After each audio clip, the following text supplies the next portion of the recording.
This is a one-party state. You're not going to win anything on the ballot. They've changed the election laws to make sure you won't win anything on the ballot. They have supermajorities in both houses to make sure they have a stranglehold on legislation. The only person in the state who has the power to do something about this is the governor. The governor can bring out the National Guard. You know, when my wife and I were leaving the fantastic LAX airport and driving through 2 hours to move 20 miles, I said to her, the most beautiful state in the country. When I was young, everybody wanted to come to California. Reagan's California, the paradise where taxes were low, regulations were low, law and order ruled. It wasn't a fantasy land, but it was really as good as it gets. People wanted to enjoy the weather, the scenery, really invest in this state because you're welcome. They destroyed all that, and they're building their own paradise, which of course is hell on earth. We have to be realistic about what can and cannot be done. The governor has the power, not the president, not Congress. The governor has the power to take these cities back. What can the governor do? Well, what did Governor Reagan do? So first he would send in the state police. Then he would send in the National Guard. He would tell them not to use deadly force. And they tried to burn down the administration building, one of the college campuses. The National Guard said, if we don't use deadly force, we can't stop them. He said, do whatever you have to do. That campus belongs to the people of the state and not to these rioters and Marxists. You say that today, there's something wrong with you. I will give you a little look at hope. Philadelphia, you saw what happened there, which happens in LA a lot. Where through social media, they literally had 100 people storm these stores, 10 minutes wiped them out. The Philadelphia police, I honestly believe, I grew up in Philly, among the greatest police in the country. And when let to do their job, they are the hardest hard-asses in the country. I can tell you this, it's the truth. The police chief there, who's an African-American, he put his foot down. He said, we're going to track these people down. They're going to pay a price for this. The mayor, who's a lib, really couldn't say anything at that point because the people were disgusted. The DA is a Soros DA, who's like murders out and everything, but they rounded up 60 of the 100. Most of them were adults. The social media, whatever she called herself, Alan Meatball, okay. They got her. She was traumatized, she said, crying. But when I saw the police out there who were taking down those rioters, they weren't standing there watching and so forth. They were grabbing them, they were throwing them to the ground, they were putting them in handcuffs.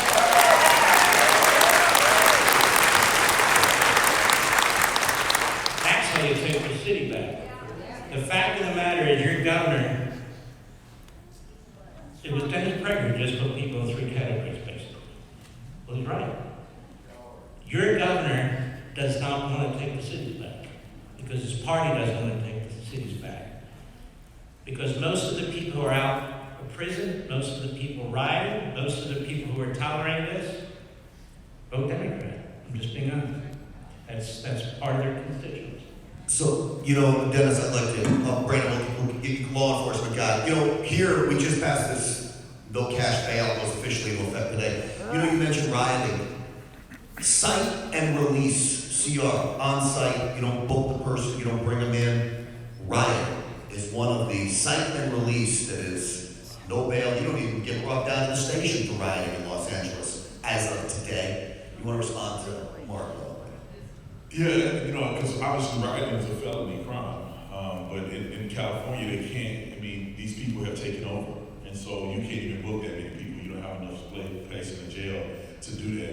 I think people are getting tired of it though. They can only go so far. You can only watch people smashing and grabbing in stores, prices going out of control, people being afraid, getting robbed. Every time I look at social media, I see somebody knocking a window out and pulling luggage out of somebody's car. And I honestly, God, believe that so many people, even people on the left, are getting sick of it. My wife, one of her best friends. She lived up north in California.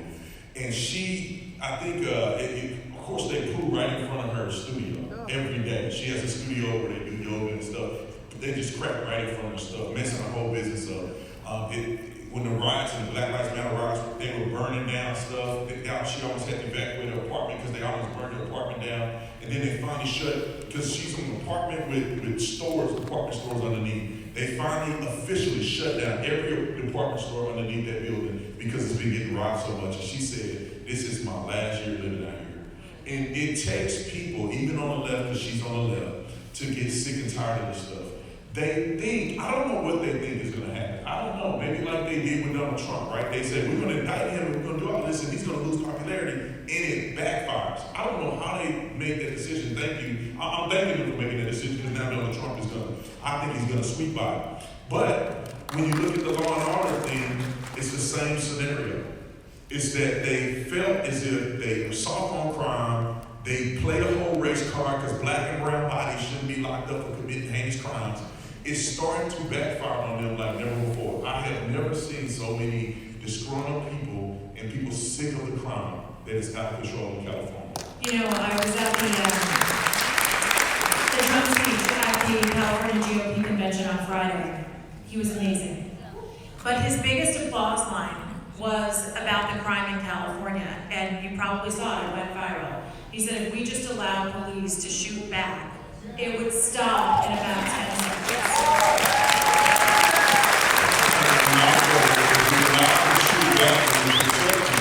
They do shoot back. We stand up for them, and we make sure that we are on their side of the law, and not on the side of the activists who are not, doing the right thing for the right reason. The biggest threat to officers today are district attorneys and literally police chiefs that don't back their office. Okay. Dennis, you want to comment? Yeah, I have a dissenting view. I don't believe that there is anything that will change most Democrats to vote Republican. I believe that if they themselves were the victim of a beating, they would continue to vote Democrat. And I have proof. These people are true believers. And true believers are willing to die for their cause. We think that when they say what they say, like menstruate, that they're lying. Well, so the question is, what is a lie? Do you have to know what you say is not true in order for it to be a lie? It's an interesting question. I don't have a full answer to it. But it doesn't matter. They do believe it. They believe men menstruate when they say it. So they believed in defunding the police. This was not a lie. They believe that the police are greater threats to the society than criminals are. And that the only reason there are so many criminals disproportionately among people of color, as it happens, though few people are prepared to say this, which doesn't help blacks not to deny it, that's the irony, but it's another issue. They are not willing to confront any of this because the reason that there is any crime is because of capitalism. It is because of systemic racism. It is not their fault. You're not just leftists. This is an area where liberals agree with the left, that we have created this underclass of criminality. It's guns.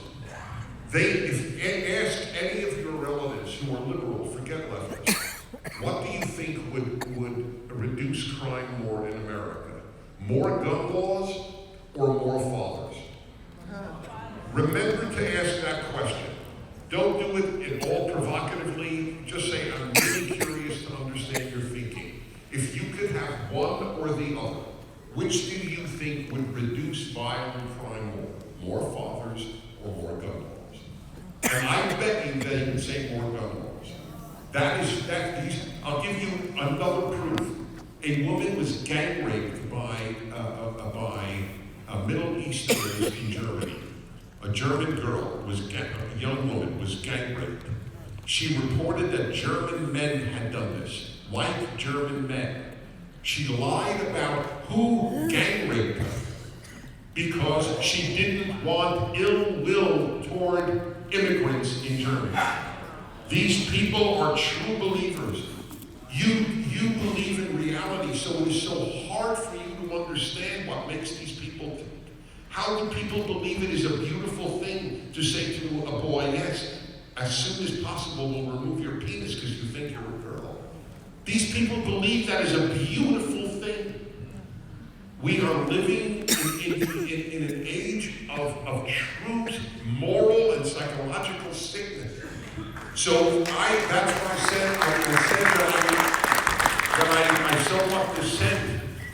Everything you heard was absolutely accurate, but it won't matter.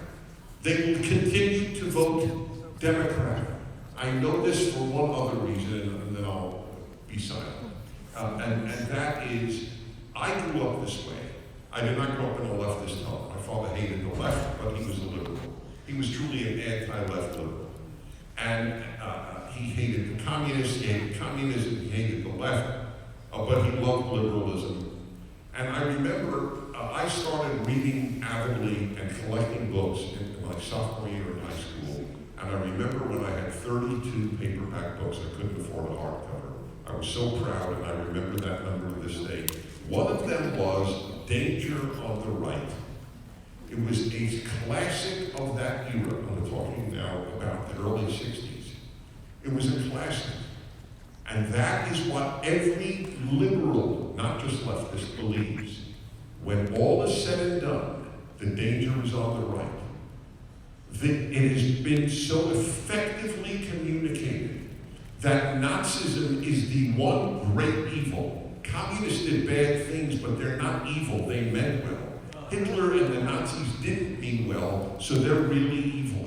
Therefore, the danger is on the right, is what these people believe.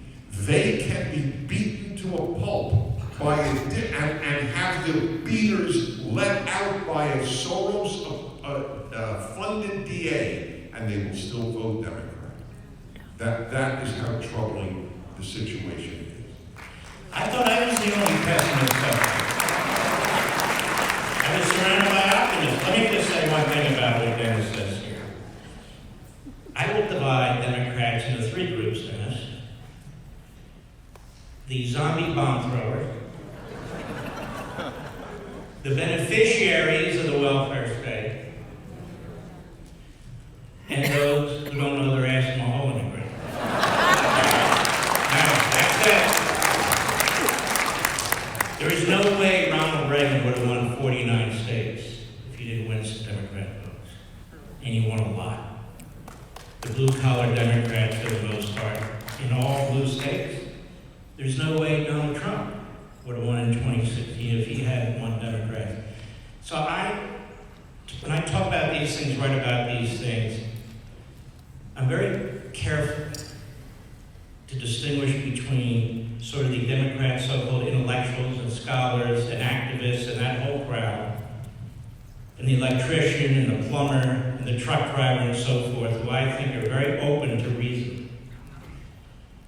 And if they're not, then it is over, because they outnumber us, whether you like it or not. The Democrat Party is the monopoly party in this country, and they want to monopolize it even further.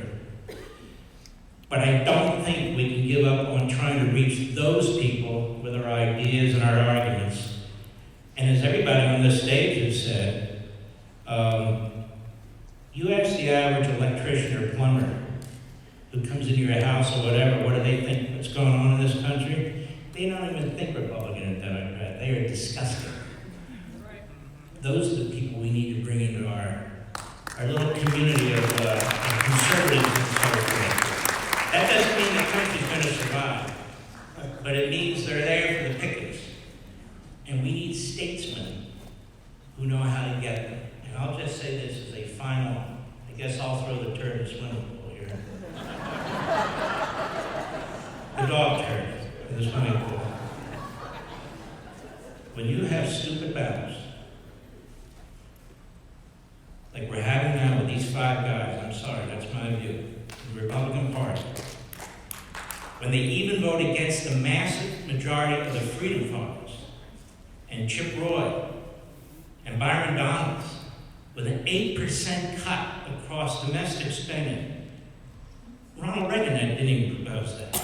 Donald Trump didn't even propose that. Newt Gingrich never proposed that. Protect the military and have compelled directives on securing that border. And you sabotage that, and now we have a 45-day CR that is the Biden, Schumer, McConnell, Hakeem Jeffries CR. You know what that is? That's stupid. And so for the next month, we're going to be debating who's the speaker of what and everything. I'm telling you now, you sit at a restaurant, you do something, you see people, this doesn't even register. You could be a kamikaze. Let me do it this way. Pickett's charge. Pickett didn't want to do his charge, Gettysburg. He saw the land, it was flat. And then at the end, it goes up a hill. And who's behind those fences and walls? 60,000 Union soldiers. Pickett says to Lee, I don't think this is a great idea. Lee says, you're going to go.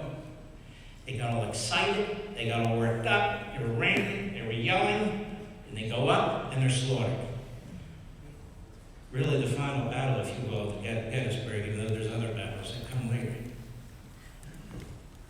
Don't follow Pickett's charge. Follow Reagan, who was successful. Maybe we can even do better than Reagan. But Mark, Yes. they didn't have 10 months to plan for that battle. Well, let's talk about that. Right? I hear this too. McCarthy had a chance to Forget about McCarthy. Okay, well, Hold on. I want to deal with this. All right. So last year I got yelled at. I said, "This is my hero on the radio." When I got yelled at by Mark Levin, I said, "I can't believe my hero." I said, "I can't believe my hero just shot me down." Well, I'll join the club. I just want to tell you, if you're going to go back, then go back to December. When McConnell joined Schumer, Nancy Pelosi, really November, I guess, and Senator Shelby, and they put the House Republicans in a box. Yeah, they pumped in more money than ever before in history, before the Republicans were sworn in. So I understand these attacks on the Republican leadership. What I don't understand, and we're here, so you won't see it on my Sunday show, one of my favorite senators, Ron Johnson. And he starts hammering the Republican leadership in the House. I said, isn't that funny? I thought you were a senator. Yes, I am. Well, how's McConnell the leader? Well, I fought that. But you failed. What about the budget? They tied their... I opposed that too. But you failed. The bottom line is numbers. If the Senate hadn't thrown crap to the House wouldn't be dealing with crap. You've got basically a 5-vote majority in the House, really 3. You can't lose anything. And when you have a proposal for an 8% cut, and to secure the border, and to protect the military, in a 30-day continuing resolution, which I think, I know, backdooring to these different people, I don't really like talking to any of them, to be honest with you, as the first shot in the battle over the budget, well, what did we get? Right? Yeah. Well, we lost this one because Nancy Pelosi's claiming victory. No. But what did we get? A 45-day CR with the new spending levels, not a damn thing done on the border, not a damn thing done, period. So the question becomes, would it have been better to put this fight up now than wait another 45 days? The same thing's going to happen over. We keep doing this over and over and over. Fight over the 8% and defending the military and securing the border. That was the plan that Donalds and Chip Roy said on my show last night. Can't we accept a little victory every now and then? Yeah, right. There's a big war ahead. This is a little battle, the continuing resolution. Looking back now, the 8% would have been. You gotta set the stage for these battles. You can't just charge up against the walls all the time. And now I'm a rhino, did you know that? I wouldn't say that. No, All right, so we're officially in the state, obviously we've left the state of California to the 2024 election. Want to get your thoughts, Charlie. You're next. I'd also like you to comment on the issue that I think divides this party more than anything, and that is funding for Ukraine. Honestly, I've talked a lot about Ukraine with Mark. I don't know if we want to rehash that, but that's your guys' call. Yeah, we can agree on cutting foreign aid to Kenya or something. So yeah, look, I'll be honest, let me just talk more macro on the Congress thing. I don't know about you guys, I'm super demoralized by Republicans in Congress. I mean, I'm so sick of their bluster and talk, and I believe more than ever before that the solution has to start with the citizen, the county, the state. If the House Republicans at this point, the best thing they could do is just make sure that DC and Puerto Rico doesn't become a state and make sure that the Electoral College doesn't change. I think they have completely lost my trust to do anything meaningful and fulfill the mandate from voters. We are in a fiscal crisis the likes of which we can't even comprehend. When I first started Turning Point USA 11 years ago, we were like 12 or 13 trillion dollars in debt. We're now $30 trillion in debt 11 years later. The interest payments alone are $900 billion. I agree with everything that Mark said. The only thing I'll go a step further, which is this 45-day CR, it only jeopardizes us further. I was in the camp of, if there is ever an argument to shut down the government, this would have been the time to shut down the government. I'm not saying it's a good idea, but we are being legitimately invaded by the cartels. We're talking about 10 to 15,000 people a day. We're talking about Jack Smith, who is an illegal, let's just put it that way, illegally appointed prosecutor. I have other choice words as well. But he's an enemy to the country, and we should pull his funding. And so this is actually worse than a government shutdown. I think that the 45-day CR is worse than a week that would have put pressure on people to actually get a deal done. And the 8% thing, I agree with Mark. I chipped Roy on our show, and it seemed really logical and rational. And the argument from the other side is, well, it's not enough. Well, you got nothing. So don't give me that. And then they say, well, we're going to have a speaker fight. Look, I'm of the opinion that if you as a country cannot go to DC and figure it out, and by the way, the disorganization, you have Byron Donalds over here, then I got Andy Biggs on the program over here, I got Dan Bishop over here. It's like, don't you guys have like a group text message or something talking amongst yourselves?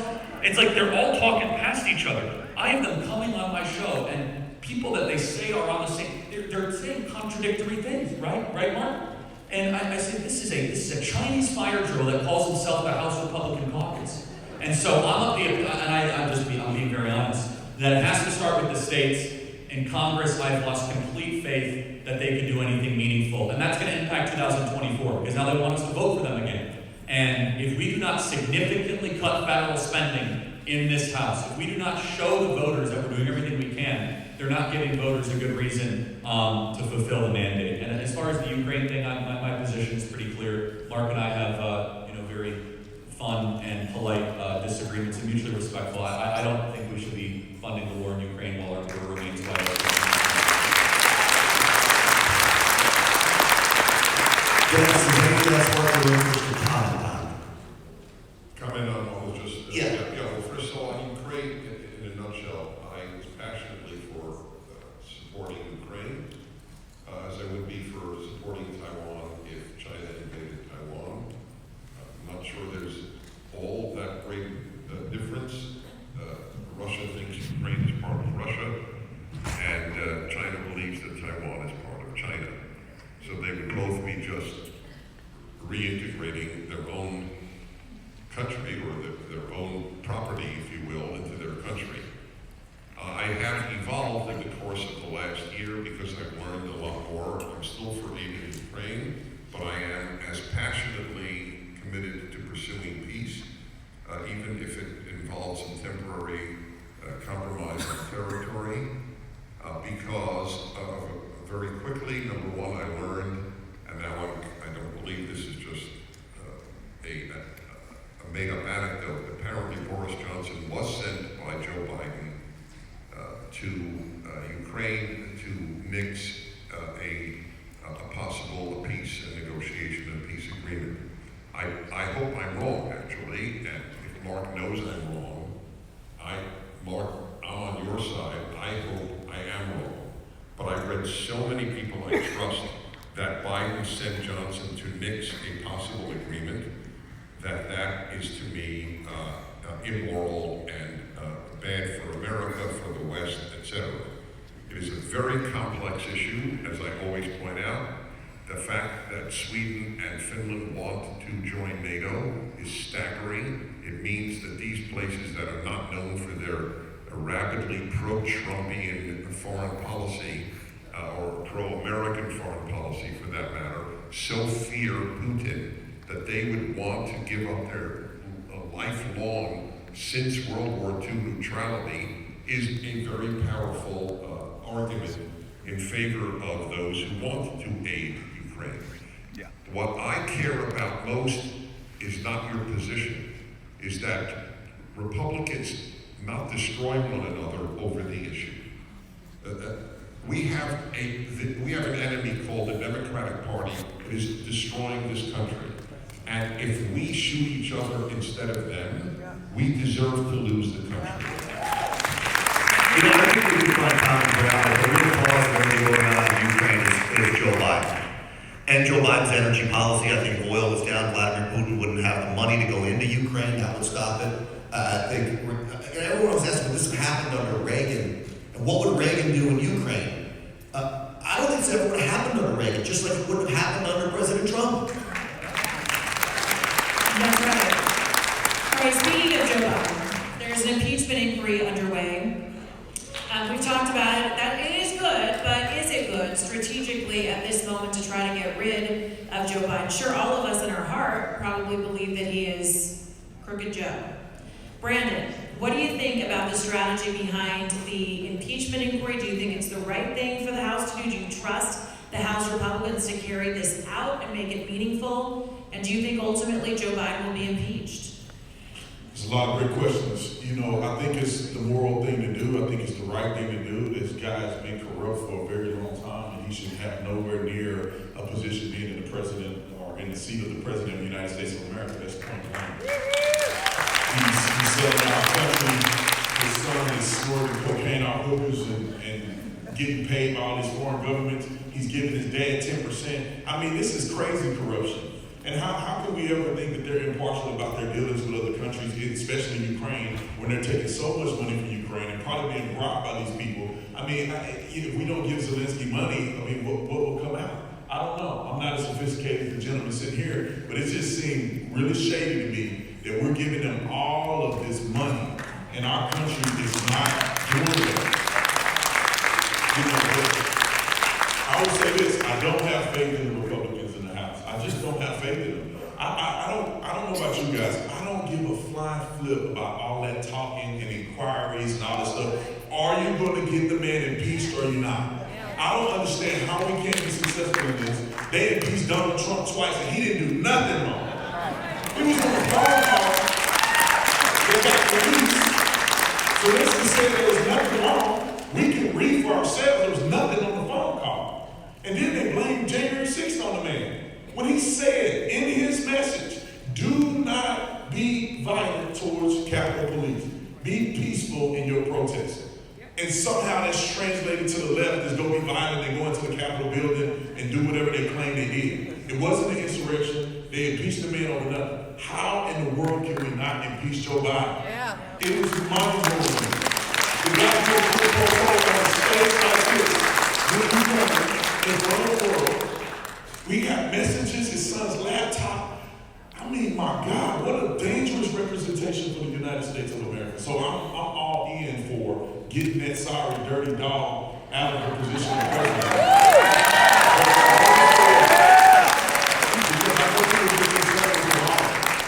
Well, that's a dream come true. If somehow Kamala becomes the president, because like Charlie said, she is worse, and people have less faith in her in this country than they do the dead man walking around the White House. You know, one of the things Republicans struggle with is messaging. I am wildly entertained by all of you on stage, and I mean that honestly. I listen to all of you when I'm driving around. I listen to you, and I think the best way to inform people is actually to entertain them in the process. Republicans in Congress have no idea of this. They run these inquiries. You know, Democrats hired a Hollywood producer to run their impeachment inquiry of President Trump. We got to do a better job of messaging. Charlie, what do we do on that front to get? I wish Congress would call you or Dennis or Mark or Officer Tatum to help them with messaging. Yeah, there's a couple takeaways here. And one of my big passion projects in the next couple of years is to get the Republican Party as tough and conservative as you, the voters, are. And this is what really drives me nuts. You guys are tough, and you guys are conservative, and you're not being represented well by most of the Republicans, especially in Washington, D.C. And this is not sustainable at all. And for example, the shutdown thing, it drove me nuts. It's not a government shutdown. It would have been a government pause. Business would have gone on. By the way, it's non-essential and essential workers. If they're not essential, why do they have jobs? No one can ever answer that question. 1 million non-essential workers. Fire them all out of the gate. So, business, Border Patrol still would have been doing their job. Military still would have been doing their job. It's really unfortunate. So look, the messaging is a big deal, and we are getting better at it, but we're still in a huge deficit. We don't control the media. The rank and file of Congress still care about what the New York Times and the Washington Post write about them. Mark will tell you, they have unbelievable control over people in the Republican Party because of this. And look, the country's completely and totally disintegrating and collapsing. And we're looking at our leaders that are completely out of lockstep with how we live our own life. And we ask them, can we just get a win? Can we get any sort of, and it was first the debt ceiling, and now it's CR. And of course the Democrats are happy. As Mark would say, the Democrat Party hates America. They think everything's going great. They're going to phase out fossil fuels. The border's wide open. They're going to change this country demographically. They're going to destroy the American dollar. For them, this is all just going according to the plan. One of the main reasons we're in the mess that we're in is we do not have an opposition party in this country. Is that our opposition party is no better than the Vichy French in World War II. They are collaborating with the enemy, and they are in complete harmony with them. So how do you change that? Well, honestly, if you should vote your district. I'm not even talking about the moderates. I'm talking about the people that are from deep red states or from red districts that run as conservatives, and they legislate and they govern as people in the middle. And we need a unified Republican Party, but a unified Republican Party that opposes the left, not a unified Republican Party that accomplishes the Democrat Party objectives, which is what we get year after year in Washington. Well, we learned over the weekend that Robert F. Kennedy Jr. is going to be jumping in the race as an independent now. Obviously, he wasn't feeling he was getting his due as a Democrat. A lot of people are saying this is just going to hurt Democrats. I feel like this could hurt Republicans, maybe even worse with independent voters. What do you think? I'm of two minds on it. Go ahead. So how many of you have a favorable opinion of RFK Jr.? Raise your hands. Favorable opinion. That's less than I expected. That's less than I expected, actually. That's interesting. I would say this, I think it will hurt the Democrats more. I would still vote Republican. I just want to forgive me, Mark. I just want to say, I raised my hand. The man has displayed spectacular courage in fighting hard.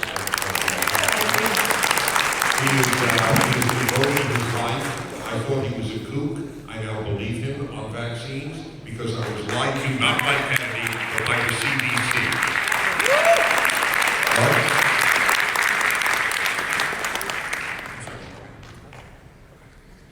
Are we on impeachment? What are we on here? RFK Jr. I don't think we should impeach him. Look, I'm not Nostradamus. I have no idea. I tell people, just fight like hell for our principles and we'll figure it out at the end. I look at George Patton. Sometimes George Patton went around an entire continent before he took on the Nazis and so forth and so on. You don't always go this way. Just make sure you're going toward the right direction at some point. But I do want to say something about impeachment. I get so disgusted by these phony legal analysts, I call them. It drives me absolutely nuts. I can't get into names because it causes me all kinds of problems. But what I can't do, no. Charlie, you named them for Mark. Maybe just tell us what their names rhyme with. Can I talk about Jonathan Turley? That's definitely not yours. I want to say something. If you read what the framers said in Madison's notes, somewhat ambiguous. Go to Federalist 65. Hamilton some of the delegates said, went back to their states, and were involved in the ratification conventions. The bottom line is that impeachment as a general matter doesn't require a single shekel winding up in somebody's pocket. It is considered a constitutional or political offense against the body politic. Not maladministration. They didn't want Congress to be able to blackmail a president. Not a policy difference. But this president has violated his oath of office and another section of the Constitution twice. The Constitution talks about faithfully executing the laws, and they're talking about the president. When you intentionally violate our immigration laws, when you know what's going on in the southern border, hold on, this is important, because nobody's talking about this. When you have 100,000 people dying every year from fentanyl and other drugs, when you are unleashing the kind of inhumanity and brutality that's going on both sides of that border, when you are changing this country for good, because you have decided as one man or regime that you're not going to enforce a law or immigration laws, that should be Article 1 of the impeachment. We don't even need any proof. We see it every day. That's number 1. Number 2, in the Supreme Court rules, Mr. President, you do not have the power to steal the Article 1 powers, the core powers of Congress to spend money and borrow money. You don't have the right to seize it and say, I'm going to give $400 billion to students who won't pay their loans. That's a separation of powers issue. The Supreme Court ruled against him, and he's defying the Supreme Court. That's impeachment article number 2. There are others like that. I'm not against these financial crime issues, but we're getting stuck in the mud. And my view is expose them for everything they're worth.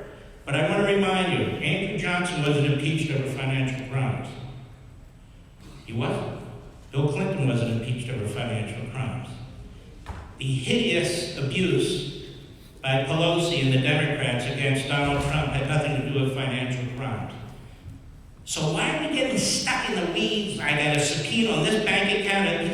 It's okay. It's important. We need to know. We know they're crooks. We know they're bought and paid for.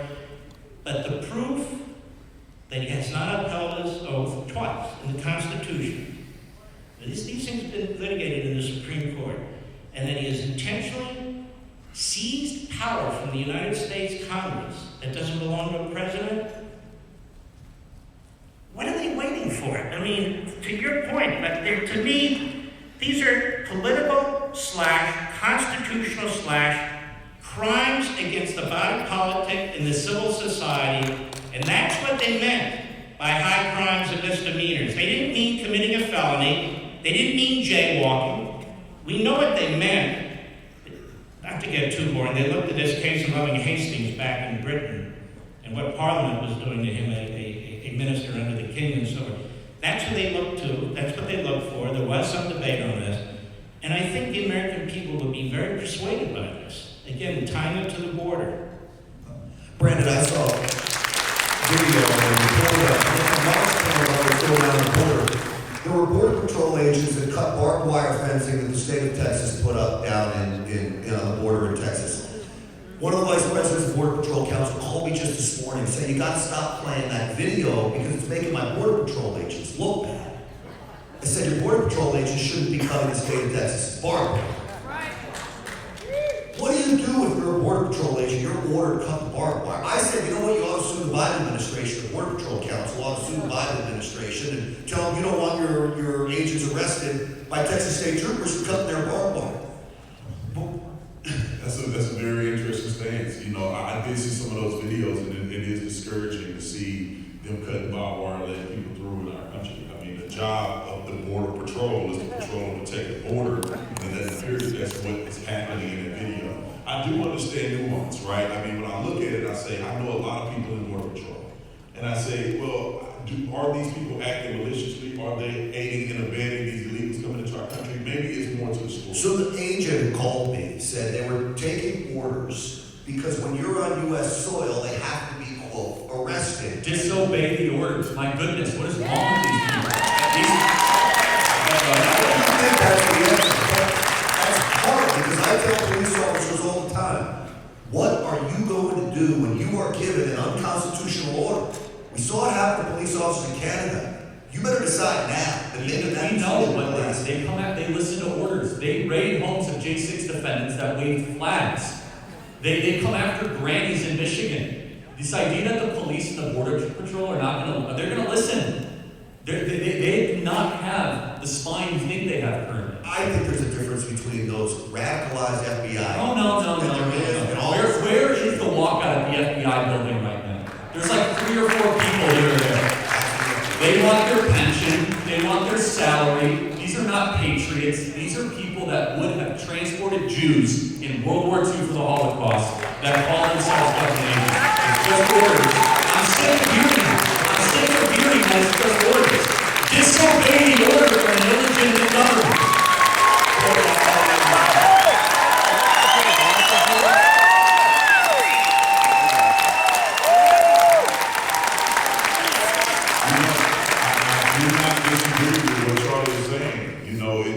I need more information, and I know there's nuance, but I don't understand, man. When I was a police officer, if I was given unconstitutional orders, I would disobey them. There's no way in the world, because we're still up on the Constitution, and the Constitution supersedes municipal law.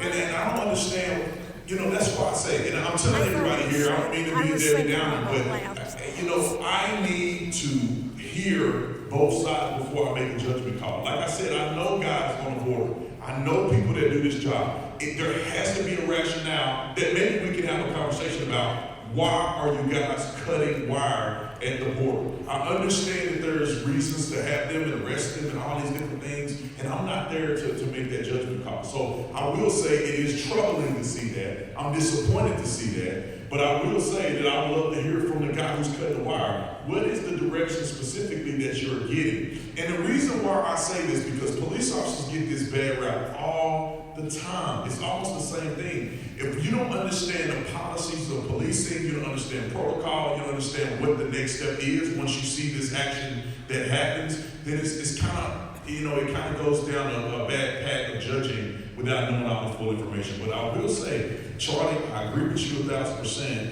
I really do believe that men and women have become feckless and cowards when it comes to disobeying unlawful orders.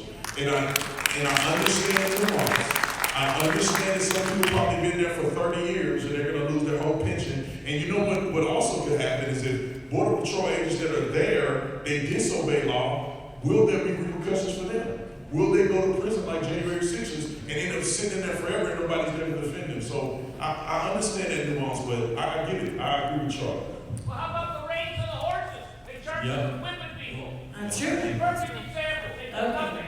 Thank you. Charlie, did you want to respond? No, Brandon, from what we know on this one particular instance, it was an order from Mayorkas. He changed remain in Mexico to remain in Texas, and then remain in America. So it's just, they want as many people in the country as possible. And when you go down to Yuma, you go down to Eagle Pass, you go down to any one of these places, it's not border patrol, it's paperwork processing patrol.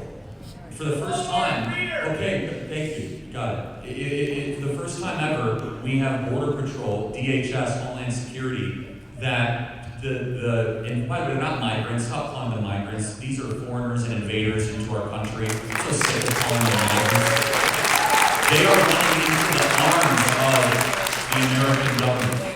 They want to be quote unquote caught because then they get a paperwork, they get cell phone, they get goodies, and they get released into the interior of the United States. By the way, it's not just from Honduras, it's from well over 80 countries, including Chinese nationals fighting. And by the way, you look at it, they're men under the age of 25. And so yeah, Brandon, look, I agree with Brandon, it's hard, right? But growing up, people always ask, they said, what kind of a person would put Jews in a train car?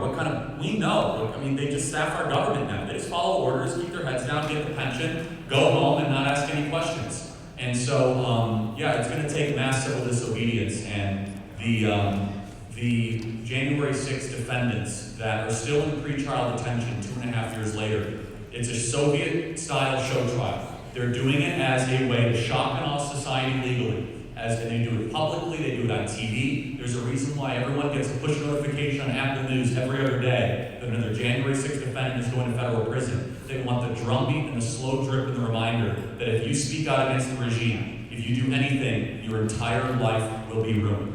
Let me answer that. The problem that I have that I see is that these people that are doing time for January 6th, who's there helping them? Nobody. Yes. I mean, I would argue the Republicans could have done something about it. We had position of power as a president. We should be doing something about it. And I think this is where that nuance comes in. It's because you say, look, I'm going to go on January 6th, and I'm going to go and voice my opinion. I'm going to go protest, and then you end up in prison in solitary confinement. And I wonder, is that the same threats that the people on the Border Patrol are facing, where they say, well, if you don't cut this barbed wire, then you're technically violating some federal law, and we're going to put you in prison, and you're going to be locked away forever. You never see your family again. And the person says, I'm just going to cut the wire, man. What am I going to do? It's $400 million I'm coming up here anyway. What am I going to do? So I wonder, is there a parallel? Are these people afraid that the American people and the people in leadership will not stand up for them if they decide to defy? Let me just tell you this one story on him. John Strand is a J6, he's not even defendant now, he's been convicted 32 months with Simone Gold from America's Frontline Doctors, his bodyguard that day. They wandered around the Capitol, ultimately went out. He called into my TV show, Real America's Voice, one night live from prison in Miami, level 1 prison. They took away his phone privileges for calling. Well, now he is. Hold on, I'm going to finish the story. Simone Gold comes on my program to say they took away his phone privileges for calling your program. The next day they put him in solitary confinement for where he's been since. And I get an email, folks, from the Department of Corrections saying I've been removed from John Strand's email list, and it says he removed me, but he's in solitary confinement. So it is literally, you want to say tyranny, that's a word we throw around probably too often, but it is tyranny beyond belief when it comes to those people. All right, we're lighting. I was sent to the Soviet Union by Israel in 1969 when I was 21 years old, to smuggle in religious items and smuggle out names of Jews who wanted to leave. So I speak Russian and Hebrew, so the Israeli government found out about me and sent me in. I was there for a month, and I never believed that anything that I knew about communism, that was my field of study, in addition to Bible, Mark. I was at the Russian Institute at Columbia, and I never thought that my studies would apply to America. It is very, very hard to say this, because I've devoted my life to this country. And I now know that the ease with which judges can become Stalin-like judges for the regime, in the case of the January 6th defendants like John Strand, that there is a man in solitary confinement, which I've always, for decades, believed is a form of torture. I believe that waterboarding is terror and solitary confinement is torture.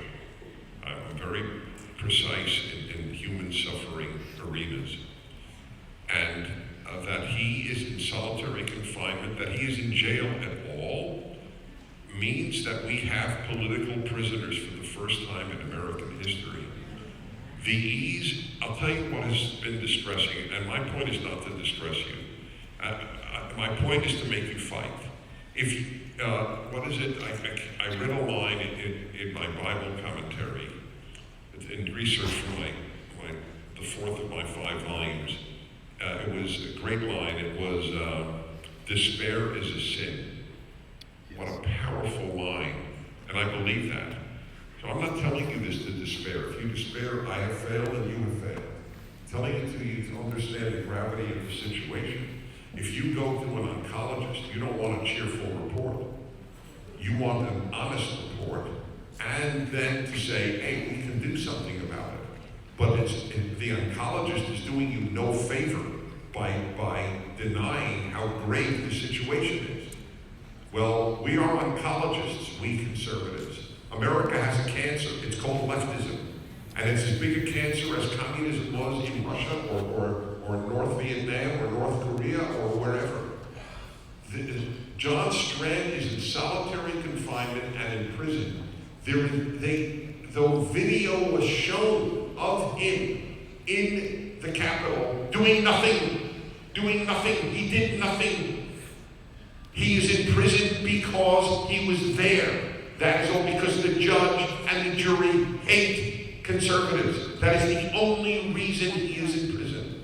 He is in solitary confinement because bastards run that prison. Simone Gold got 3 months pleaded. He got 32 months, and it later comes out that Simone Gold dated the judge. And that was not thrown out that it would get a new judge, that the judge literally dated Simone Gold. We have a serious problem with the judicial system in this country. Absolutely. All right, so, Mark, yes. So what do we do about it? Right. Well, Hold on, I didn't mean to throw it to you. I'm just saying, that's rhetorical. The answer is, and I'll throw it to you after. The answer is this, and I mean this, and I don't mean to bore people. Under our Constitution, there's one court, the Supreme Court. Congress has the power to make every other court or eliminate every other court. Congress has the power to remove subject matter jurisdiction from courts. So what I've been barking about the last 3 weeks is, you guys want to keep putzing around with the speaker? You guys want to keep chasing your tails? We have judiciary acts that have passed. It was passed at the beginning of our country. Let's break up this cabal of judges in Washington, D.C.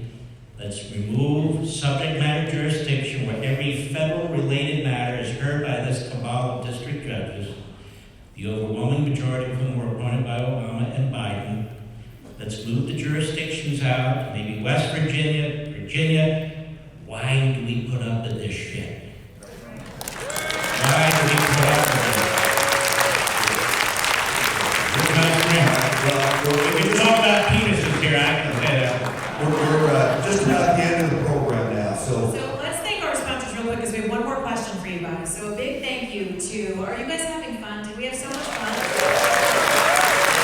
I mean, I could talk with you guys for another 2 hours. So a really big thank you to our sponsors for making this possible today. Southwest Construction, All American Radio, Millennium 3 Real Estate, Midas Gold Group, Rescue Roofing, and Numbers USA. And we have Smile Recreation, Gunslinger Auctions, Mitch Clemens Plumbing, Solar Unlimited, Peace Sardo, Absolute Airflow, and Selective Search. Thank you all. Okay. So final question. It could be one word, but when I ask for these one word answers, they never are. The primary election is today. Who do we vote for? Dennis. Oh, I don't care. No. Who are you voting for? No. Oh, who would I vote for? Who are I have you? not decided as of this moment. I want to say something on it. This is really from my heart and from my brain. The only thing that matters is defeating the Democrats. And I want you to understand. I don't know right now. We have a year to go. Things change by the day. I don't have an answer for you. I know it's frustrating. I'm supposed to have a I'm going to tease Jenifer. I just want to say to you, never Trumpers did great damage to this country. Only Trumpers are doing damage to this country. You cannot be an only Trumper. You can be passionately pro-Trump. I think he was the greatest president since Abraham Lincoln. But I am not only Trump. I am only for who will win. I don't know who will win. But the only question you should have is who will win. We have a cancer in our midst called leftism. You can't sit it out if Trump is not the nominee. You can't stay home. That's all I want to say.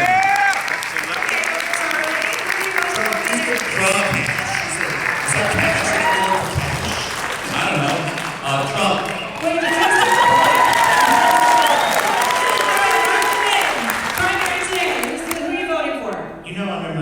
contract with you know who. I'm not allowed to say or endorse anybody, but if you get What is it, Ryan? then you don't watch my show. I can read his mind. I want to say something, just real quick. It is a tremendous honor to be on the stage with these gentlemen. Yes. They are fantastic. And you folks, Thank you. Brand? Honors. What was that? I said honors, honors. Oh, absolutely. Brandon? Trump.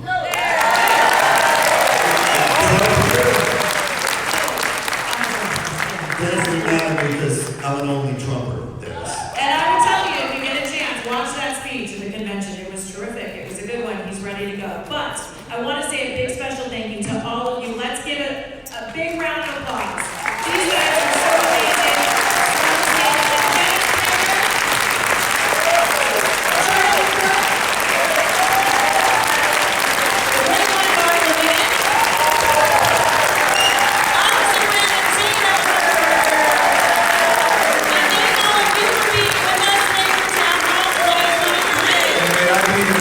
The biggest thanks, honestly, goes to all of you for tuning in. Without you, we are literally nothing, so thank you.